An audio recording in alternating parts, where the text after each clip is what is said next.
Joseph Samuel ایک بہترین sales man تھا۔ ایک وقت تھا وہ روزانہ 18 کاریں فروخت کر لیتا۔ لوگ باقاعدہ انتظار کرتے کہ ہم بھی اپنی کار جوئے سے ہی خریدیں گے۔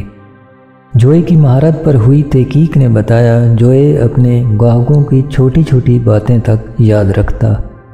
ان کی سالگرہ کب ہے، ان کے بچوں کے نام کیا ہیں، آج کل ان کی زندگی میں کیا چل رہا ہے۔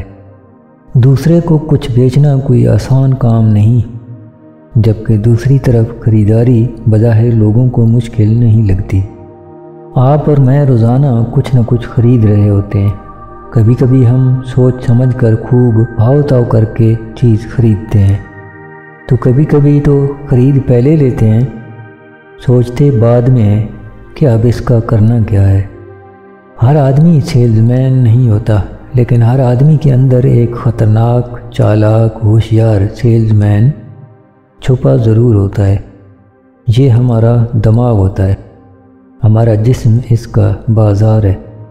ہمارا دماغ بھی جوئے کی طرح اپنے بارے میں سب کچھ جانتا ہے۔ اسے بھی پتہ ہے خریدنا آسان ہے اور دوسرے کو کچھ بیچنا مشکل۔ یہ پھر آسان راستے کا طلبگار بن جاتا ہے۔ دماغ کا یہ آسان راستہ کیا ہے؟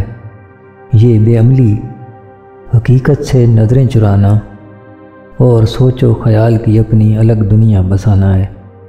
یہ آپ کو قائل کرتا ہے کیوں دوسروں پر محنت کرنا، کیوں اس مشقت سے گزرنا، لیٹے رہو، ٹائم پاس کرو، زندگی بہت بڑی ہے، جب گزارا مشکل ہوگا تب کی تب دیکھی جائے گی۔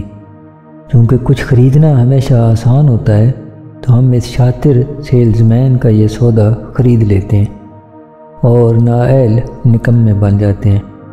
دنیا کے اس بازار میں اپنے مقام کی تلاش میں وہی کامیاب رہتے ہیں جو اپنے اس چھپے ہوئے سیلز مین کو باہر کا راستہ دکھاتے ہیں، جو اس سے آرام کا سودا خریدنے سے تب تک انکار کریں جب تک یہ ماہر اپنے کام میں تھک کر چور نہ ہو جائے۔ اسے باہر ہی تھکا دو، یہ پھر اپنی الگ خیالی دنیا خود ہی سمیٹ کر وقت ملتے ہی سو جاتا ہے۔